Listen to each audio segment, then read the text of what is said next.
Marathon তল্লাশিতে উদ্ধার হলো প্রায় 9 কোটি টাকা। সূত্রের দাবি 3 দিন আগে দিল্লি থেকে কলকাতায় আসেন ইডির ইনভেস্টিগেশন হেডকোয়ার্টার জোন 1 এর অফিসাররা। বৃহস্পতিবার সকালে দলে দলে ভাগ হয়ে তারা অপারেশনে ছড়িয়ে পড়েন 7টি জায়গায়। এর মধ্যে রয়েছে লেক মার্কেট এলাকা, lake road, south city, Bhowanipore, উত্তর 24 পরগনার বিরাটি, মাইকেলনগর। ম্যারাথন তল্লাশিতে প্রায় 9 কোটি নগদের হদিশ মিলেছে বলে ইডি সূত্রে দাবি, আর তার সঙ্গে ফের উঠে এসেছে সেই প্রভাবশালী যোগের তথ্য।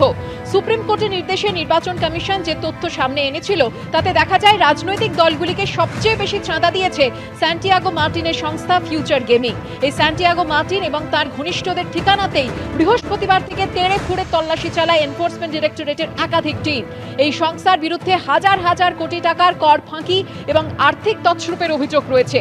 গোয়েন্দাদের অনুমান, লটারি দুর্নীতির মাধ্যমে একাধিক প্রভাবশালীর কাছে টাকা পৌঁছে দেওয়া হয়েছে। লটারির সাদা হয়েছে বলেও ইডি সূত্রে দাবি। কিন্তু কোন প্রভাবশালীরা এই চক্রে জড়িত, কাদের কালো টাকা এভাবে সাদা হয়েছে, কাদের কাছে কোটি কোটি টাকা পৌঁছেছে, সূত্র খুঁজতেই তল্লাশি শুরু করেছে ইডি। আর এই ঘটনা সামনে আসতেই শুরু হয়েছে রাজনৈতিক কাজিয়া। টিভি চ্যানেল খুললে পরে এখন সবাই নিউজ চ্যানেল দেখছে যে কবে তৃণমূলের নেতাদের বাড়ি থেকে টাকা পাওয়া যাবে, বান্ধবী পাওয়া যাবে, আর টাকার মেশিন গিয়ে টাকা গুনবে। তো নতুন কিছু নয়, পশ্চিমবঙ্গের মানুষ এটার সাথে হ্যাবিচুয়েটেড হয়ে গেছে এখন। তো এই লটারি দুর্নীতির কথা আমরা আগেই বলেছি, মার্টিন লটারির কথা বলেছি।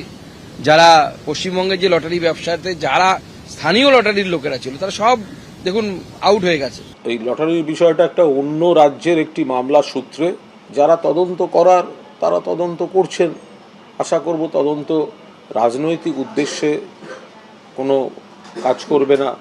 কোনো লটারির মধ্যে কোনো ভুল জিনিস আছে না নেই সেগুলো কে ঠিক করবে? সেগুলো কেন্দ্রীয় সরকারের সংশ্লিষ্ট দফতর যারা লটারি নিয়ন্ত্রণ করেন তাদের যে বিভিন্ন এজেন্সি আছে তারা ঠিক করবে। যতক্ষণ সব ঠিক ছিল ততক্ষণ ঠিক ছিল, যদি কোথাও কোনো ভুল থাকে তারা বুঝবেন। তবে এই প্রথম নয়, লটারি ব্যবসায়ী স্যান্টিয়াগো মার্টিনের নাম দেশ জুড়ে আলোড়ন ফেলে দিয়েছিল এবছরের শুরুতেই।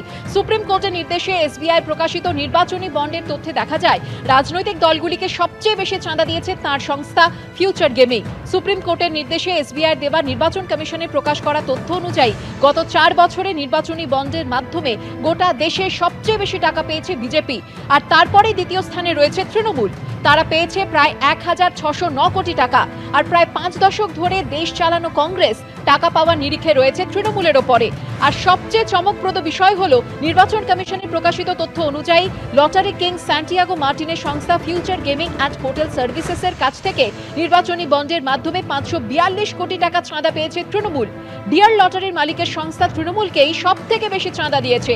এই লটারি কোম্পানির মোট চাঁদার 40% তৃণমূল পেয়েছে। বিতর্কিত এই লটারি সংস্থা তৃণমূলকে সর্বোচ্চ 542 কোটি টাকা দেওয়ার পাশাপাশি তামিলনাড়ুর শাসক দল ডিএমকে কে 503 কোটি টাকা, বিজেপিকে 100 কোটি টাকা এবং কংগ্রেসকে 50 কোটি টাকা দিয়েছে।